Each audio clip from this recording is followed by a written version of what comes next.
Hola, buenos días, soy Carmen Otero Sierra, soy médico especialista en medicina del trabajo.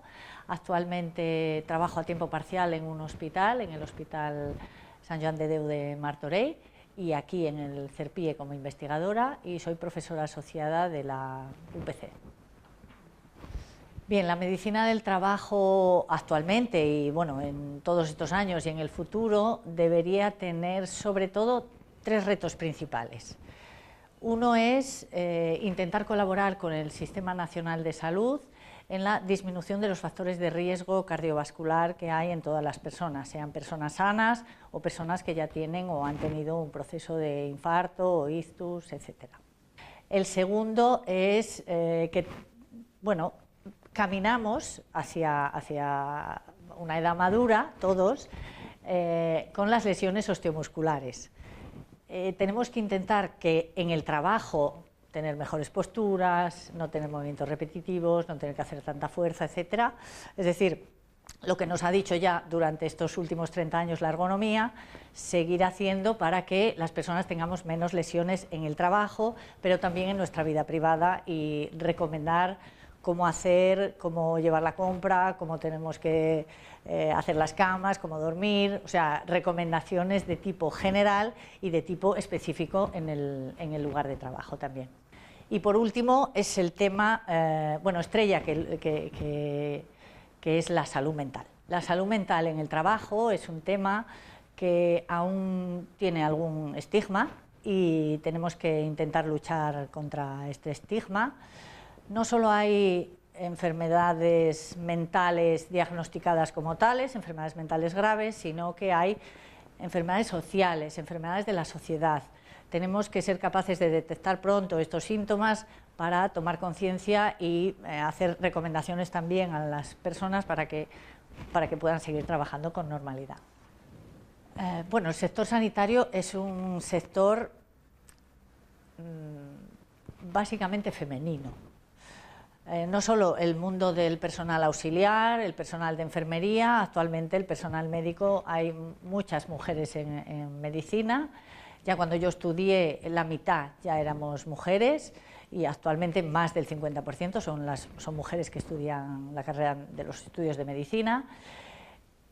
Actualmente todavía no tenemos muchas jefas de servicio, pero yo, por ejemplo, he sido jefa de servicio en un servicio de prevención, y he trabajado en un hospital también anteriormente que había muchas jefas de servicio.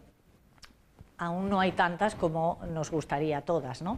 Pero es un sector muy feminizado y es un sector acostumbrado a que las mujeres tengan hijos, a que las mujeres vayan y vuelvan, y yo creo que no hay ningún conflicto en el mundo sanitario. Bueno, durante los estudios de medicina, como decía anteriormente, no me he encontrado con un problema con respecto a ser un hombre o ser una mujer. Si estudias, pues estudias, apruebas y luego te preparas el MIR o te preparas el examen que tengas que preparar y lo podemos sacar igualmente que los hombres. Cuando me encontré realmente que no éramos exactamente iguales fue cuando tuve mi primer hijo. Al día siguiente es cuando te das cuenta que todo lo que te han contado de la igualdad no es verdad. Eso fue un hecho bastante traumático en mi vida, y mi obsesión era que no hubiera un agujero en mi currículum, que no se notara para nada en mi currículum que yo había tenido un hijo. Evidentemente eso era un poco complicado porque la especialidad de medicina del trabajo no era remunerada en aquel momento, actualmente sí, con lo cual, desde el punto de vista económico, es un poco complicado encontrar la sustituta de la mamá, cuando el papá también trabaja, hace guardias, y entonces había momentos que era muy complicado. Entonces, bueno, montamos como una red de amigas y madres de amigas y amigas de amigas para que se quedaran con mi hijo en algún momento de aquellos días que yo estaba haciendo el doctorado, la especialidad, las prácticas, etc.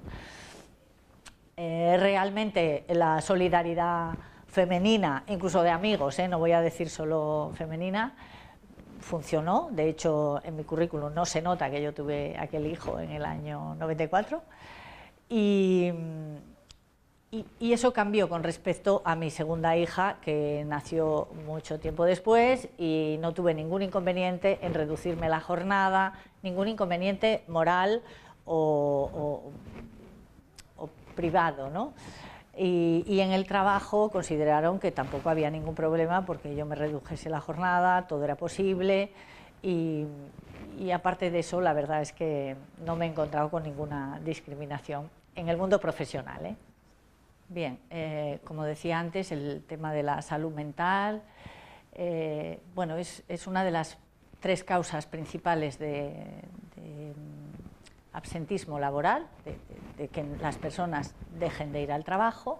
La ansiedad y la depresión son las primeras causas y, como decía, no solo son enfermedades diagnosticadas como tales, a lo que llamamos los médicos un trastorno mental grave, que eso, la prevalencia es más o menos 1% de la población, sino que todos aquellos trastornos que vamos a tener a lo largo de nuestra vida por estar expuestos a situaciones que a veces son normales, como puede ser un divorcio, el fallecimiento de un familiar o situaciones de enfermedad muy traumáticas o de un accidente, y son situaciones que tenemos que superar, que en unos casos se supera rápidamente y en otros pues las personas están afectadas más mentalmente. Cuando vuelven estas personas a trabajar, hay que, evidentemente, tal como recoge la Ley de Prevención de Riesgos Laborales, realizarles un reconocimiento médico de retorno y, en algunos casos, adaptar el puesto de trabajo. ¿Por qué es diferente con respecto a la salud física? Bueno, porque generalmente cuando una persona tiene un cáncer o se ha fracturado una pierna o ha tenido un infarto, no tiene ningún problema en contar ese problema de salud.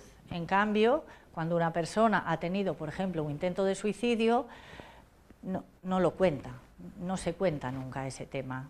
Con lo cual, la adaptación del puesto de trabajo a veces es más complicado.